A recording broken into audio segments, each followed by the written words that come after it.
Shri કેબી જલોડ high school સંચાલિત e learning ક્લાસમાં દરેક વિદ્યાર્થીઓનું સ્વાગત છે. ધોરણ 12માં 5મું લેસન એન્ડ્સ કીડીઓ આપણે અભ્યાસ કરી રહ્યા છીએ.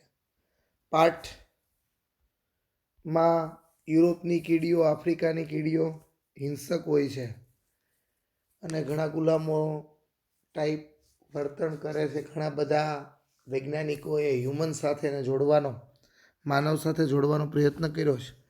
અહીંયા આ પાઠ આગળ લઈએ એ પહેલાં આપણે કીડીઓ વિશે જાણીએ તો કરોળિયા, નાના નાના જંતુઓ, માખીઓ આનો એ નાશ કરે છે. અહીંયા કીડીઓની સ્કિલ, આવડત મૂકવામાં આવી છે. શરૂ કરીએ તો following behaviour was notice by a scientist who was making a study of ants. કીડીઓના અભ્યાસ કરતા એક વૈજ્ઞાનિકે નીચે મુજબનું વર્તન ધ્યાનમાં આવ્યું. A number of ants were down in a pit. ઘણી બધી કીડીઓ એક ખાડામાં નીચે હતી. Where they had killed some flies other insect. Insect for food. Insect એટલે જીવજંતુ, કિલ્ડ એટલે મારી નાખવું, ફ્લાઇઝ માખીઓ. ત્યાં તેમણે કેટલીક માખીઓ અને અન્ય જીવજંતુને ખોરાક માટે મારી નાખેલા હતા. The ants began fetching the small bits of insect of their anthill. Anthill એટલે એનો દર, જ્યાં રહે છે તે કીડીઓને આ જંતુમાં નાના નાના કણ તેમના દર સુધી ખેંચીને લાવવા માંડ્યું. This was arduous work for them. તેમના માટે આ મહા મુશ્કેલ કાર્ય હતું, મુશ્કેલી ભર્યું. Arduous. The sides of the pit were steep and consider the size of the ants. ખાડાની બાજુમાં ચઢાણ અત્યંત સીધા હતા. The load they were carrying very heavy. અને ખાડાની બાજુમાં જે અત્યંત ચઢાણ સીધા હતા, કીડીઓના કદને ધ્યાનમાં લેતા અતિશય ભારે વજન વહન કરી રહી હતી. એના વજન કરતાં વધારે કામ હતું. Lord is very carrying very heavy. It was as if the group of the men were carrying a weight and 200 pounds each and climb a cliff at the same time. એ જાણે છે કે એક જૂથનો દરેક માણસ 200 પાઉન્ડનું વજન વહન કરી રહ્યો હતો અને સાથે સાથે ટેકરી પણ ચઢી રહ્યો હતો. સેમ ટાઈમ, સાથે સાથે. The ants immediately organize the work in. પેલી કીડીઓ તુરંત એ કામને નીચે મુજબ ગોઠવી દીધું હતું. Work while some were carrying up the bit of insect. જ્યારે કીડીઓ જંતુઓના કણ ઉપર ચઢાવી રહી હતી, it were front of the clear away and send a small stone and obstruct the way. ત્યારે બીજી કીડીઓ તેમના આગળ જઈને તે રેતી કે પથ્થરના રસ્તામાં નડતું હતું એ ટુકડાને દૂર કરી રહી હતી. સ્મોલ સ્ટોન, નાના પથ્થરો. At some point where it was difficult to get a foothold, these other ants would position themselves in such a way that the ants carrying the load could easily climb over there. તેમની જગ્યાએ જ્યાં પગ ટેકવવાનો આધાર નહોતો, ફૂટહોલ્ડ, જ્યાં પગ ટેકવવાનો આધાર નહોતો, ત્યાં બીજી કીડીઓ એ રીતે ગોઠવાઈ જતી કે વહન કરનાર કીડી છે તેમના ઉપરથી ચડીને આગળ જઈ શકે. Near the top of the pit. ખાડાના મથાળે. રસ્તો થોડોક લપસણો તેમજ top of the pit, however, there was a small part of the way which was completely slipped. સીધો ચઢાણવાળો અને લપસણો રસ્તો હતો. આ રીતના રસ્તો હતો. Smooth and steep. સ્મૂથ એટલે લપસણો અને સ્ટીપ એટલે ચઢાણવાળો. Here or there was no foothold. અહીં ક્યાંય પગ ટેકવવાની જગ્યા પણ નહોતી. The ants came to insect point and their progress stopped. પેલી કીડીઓ આ સ્થાને પહોંચી અને તેમને આગળ વધવાનું રોકાઈ ગયું હતું. સ્ટોપ્ડ એટલે રોકાવું, પ્રોગ્રેસ. જે આગળ વધતા હતા એ રોકાઈ ગયું. It seemed that after all they had been defeated. કીડીઓના આ સ્થાને પહોંચી અને એવું લાગતું હતું કે તેઓ હારી ગઈ. ડિફીટેડ એટલે હારી જવું. of the many ants which tried to climb this part. જે પણ કીડીઓ આ ભાગ ચડવાનો પ્રયાસ કર્યો તેમાંથી many of ants which tried to climb this part only one reached at the top. ઘણા બધાએ પ્રયત્ન કર્યો એમાંથી એક જ કીડી ટોચ પર પહોંચી શકી. This one was immediately met by a number of ants from the ant hill. આ કીડી તરત જ રાફડામાંથી અનેક કીડીઓને મળીને સંદેશો આપ્યો. To whom to convey a message. Message એટલે સંદેશો આપવો. એન્ડ અને now an amazing thing happen. અને ત્યાં એક ગજબની ઘટના, નવાઈ પ્રમાણે તેવી ઘટના બની. The ends the top begin climb down in to the pit backward. અને મથાળે રહેલી કીડી એકબીજાની પૂઠ પકડીને ખાડામાં ઉતરવા માંડ્યું. Pit backward, each holding the tail, પૂંછડી, end of the another end in front. ઉપરથી નીચે તરફ એકબીજાની પૂંછડી પકડીને, પીઠ પકડીને, પૂંછડી પકડીને નીચે ઉતરવા માંડી. In this way the ant chain was soon formed. We slowly dropped down and stepped side. આ રીતે કીડીઓ એક સાંકળ રચી અને ધીરે ધીરે ચઢાણવાળા ભાગથી નીચે તરફ જવા લાગી.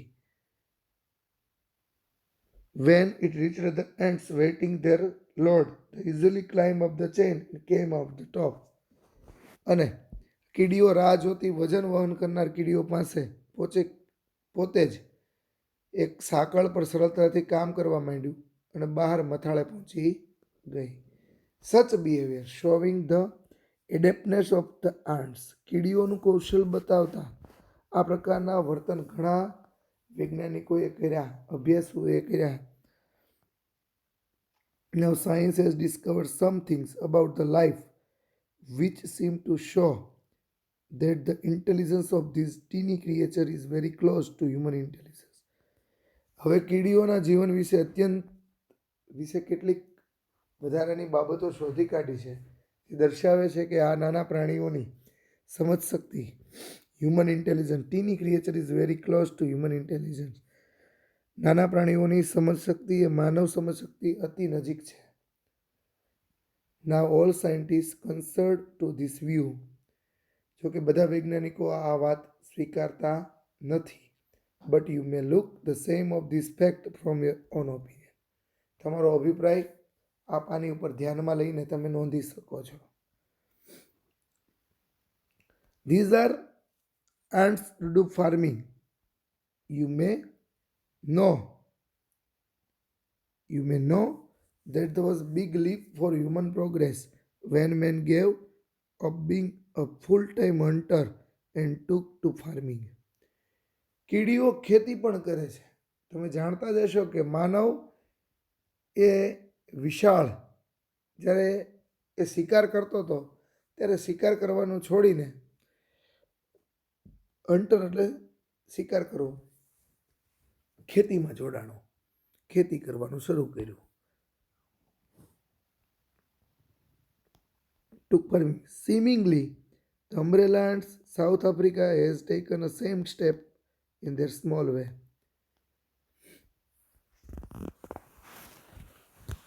જો દક્ષિણ અમેરિકાની અમ્બ્રેલા નામની કીડીઓ છે એ નાના પાયે આવું જ પગલું ભર્યું. Same small way. They are called by the name because they are the often sink a large piece of leaf over their heads like umbrella. Umbrella કીડીઓએ કારણ કે તે ઘણીવાર તેઓ છત્રીની જે મોટા પાંદડાઓ તેમના માથા પર મૂકી અને લઈ જતી જોવા મળે છે. They take these pieces, leave their nets. અને આ પાંદડાઓ તેના દર સુધી લઈ જાય છે. નેટ્સ એટલે એનો દર. Where they chew them up nicely. અને પછીથી તેમને ઠીક ઠીક પ્રમાણમાં કરડી ખાય છે. chew એટલે ચાવવું, ખાવું. Afterwards they made beds of them. These chewed leaves on these beds grows like a fungus which is the food of ants. પછીથી તેઓ કરડી ખાધેલા પાંદડાઓની ક્યારી બનાવે છે અને ક્યારીઓમાં ફૂગ પેદા થાય છે, ફંગસ. કોરોનામાં જે રોગ આવ્યો એ ફંગસ કહેવાય છે ને, પેદા થાય છે અને જે કીડીઓનો ખોરાક છે. Than there are ants that domesticated cows and milk them. ત્યારબાદ એવી પણ કીડીઓ છે કે જે ગાયો ઉછેરે છે અને તેમને દોવે છે. These are found on rose leaves, on the leaves of beans. Rose leaves, what we called cows and kind of green fly. Sorry, આપણે જેને ગાય કહીએ છીએ એ પ્રકારની એક લાલ માખી છે, લીલી માખી છે, ગ્રીન ફ્લાય માખી છે. These are found on rose leaves and on the leaves of beans. તે ગુલાબ અને કઠોળની પાંદડીઓ પર જોવા મળે છે, ખાસ કરીને ત્યાં. They give out a sweet honey like a liquid which is aren't release a lot. મધ, હની, તે મધ જેવું પ્રવાહી છોડે છે જે કીડીઓને પીવાનું ખૂબ મજા આવે છે. Release. So the ants take these green flies on their nets and keep them there. તેથી આ કીડીઓ લીલી માખીઓને તેમના દર પર લઈ જાય છે અને તેમને ત્યાં રાખે છે. They feed them, protect them for their enemies. તેના દુશ્મનોથી તેને રક્ષણ આપે છે. અને they milk them, અને તેમને ખવડાવે છે. Pressing their side gently and making them give out their honey. અને તેમને દબાવીને તેમાંથી મધ મેળવે છે.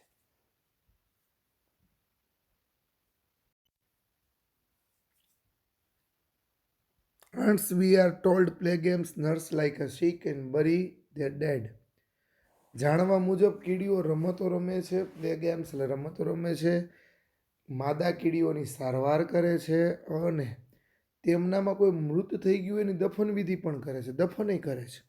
They see that each one in the nets doesn't share of the work and that no one is allowed to be indolent.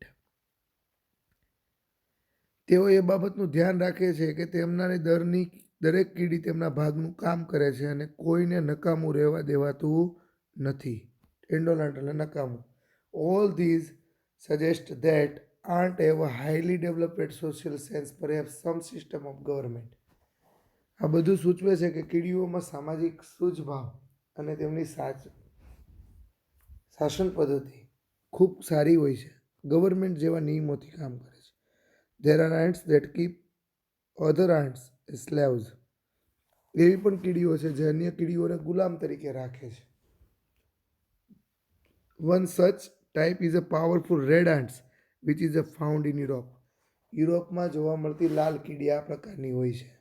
યુરોપમાં લાલ કીડી હોય છે જે ગુલામી તરફ કામ કરાવે છે. There are slaves taken from the type of black ant which is smaller in size. આ કદમાં નાની એવી કાળી કીડી એક જાતની ગુલામ તરીકે કાળી કીડીઓને રાખે છે, કદમાં નાની જ હોય છે. When the red ants want slaves, they amuse the nets of the black ants and abduct some of their eggs. આ કાળી કીડીઓના દર ઉપર હુમલો કરે છે અને તેમાંથી થોડાક ઈંડા છે, their eggs, ઉપાડી જાય છે. When these eggs heads in red ants nets, એ ઉપાડીને પોતાના દરમાં એનું સેવન કરે છે લાલ કીડીઓ. The black ants which come out are treated as slaves. જ્યારે એમાંથી કાળી કીડીઓ બહાર નીકળે ત્યારે for their birth, ત્યારે તેને ગુલામી ટાઈપ રાખવામાં આવે છે. For their birth they are taught to obey. જેવું બાળપણ હોય છે ત્યાંથી જ એને આજ્ઞા પાળવાનું શીખવાડવામાં આવે છે. They are complete to drudgery. તેમની ઉપર જો હુકમી આપવામાં આવે છે, drudgery, વેઠ ઉતારવામાં આવે છે. They have even a carry about their master, their blacks. તેને પાછળ બેસીને તેઓ મુસાફરી કરે છે. તેમના માલિકો તેમની પીઠ ઉપર બેસે છે. How surprising human. કેમ નવાઈ પમાડે તેવી વાત છે. The most of ferocious kind of ants are the drive ants of Africa. કીડીઓમાં સૌથી ભયંકર કોઈ કીડી હોય તો એ આફ્રિકાની ચાલાક કીડીઓ છે. They have no fix home but they are always on the move. એનું ઘર જ હોતું નથી, હંમેશા મુસાફરી કરે છે. They are completely blind but they march to long lines. તેઓ સંપૂર્ણ અંધ છે અને એક સાથે જ બહાર નીકળે છે. લોંગ લાઇન્સ, એક સાથે લાઈનમાં ચાલે છે. Many millionaires along they devour any animal that happen to be their path. તેના માર્ગમાં આવનાર કોઈ પણ પ્રાણીઓ તે ખાઈ જાય છે. ડિવોર, નાશ કરી દે છે. Even large animal like tiger, elephant live in the fear of them. અરે ખાલી એનિમલ એટલે વાઘ અને હાથી જેવા મોટા પ્રાણીઓ પણ તેમના ભયમાં જીવે છે. Often if a python unable to move after swallowing his dinner happens to be a path to marching lines, then this creature eat both a python and its animal in stomach. જ્યારે કોઈ અજગર, પેથન એટલે અજગર, કોઈનું ભક્ષણ કર્યા બાદ આગળ ખસવા માટે અસક્ષમ હોય ત્યારે કીડીઓના જવાના માર્ગમાં જો એ આવતો હોય, પેથોને કોકને મારી નાખ્યું છે, પોતે ખાઈ ગયો છે અને આગળ વધી નથી શકતો, જો એ કીડીઓના માર્ગમાં આવે તો અજગરને તો ખાઈ જાય પણ તેના અંદર પેટમાં રહેલું સ્ટોમક, પેટમાં રહેલા કોઈ પણ ને પણ ખાઈ જાય છે. The villagers of Africa tell stories about babies who have been eaten by ants. In the story maybe will be true. આફ્રિકામાં રહેતા લોકોની વાત સાંભળીએ તો તેના બાળકોને પણ કીડીઓ ખાઈ ગઈ છે, તે કદાચ વાત સાચી હોઈ શકે. When the army of the driver ants enter a house, the people flee into the forest and stay there until ants have passed. જ્યારે કોઈ ડ્રાઈવર કીડીઓ સેનાપતિના કોઈના ઘરમાં પ્રવેશે તો તેમાં રહેલા જંગલમાં લોકો છે એ જંગલમાં ભાગી જાય છે. સ્ટે ધેર અન્ટિલ, આ કીડીઓ જતી ન રહે ત્યાં સુધી ત્યાં જ રહે છે, જંગલમાં વ્યા જાય, ઓલા ઘરમાં આવે એટલે આ ભાગી જાય. When the people come back, they find that every insect and spider in the house has been cleared away. અને જ્યારે પાછા ફરે લોકો ત્યારે તેમને જોવા મળે કે તેમના ઘરોમાં એક એક જંતુ કે કરોળીઓ સાફ થઈ ચૂક્યા હોય છે. ઘણી બધી કીડીઓની જાતો છે એ અહીંયા માનવ સાથે સુસંગત હોય એવું વૈજ્ઞાનિકો કહે છે. મિત્રો અહીંયા 5મો પાઠ પૂર્ણ થાય છે. 5મા પાઠની બીજી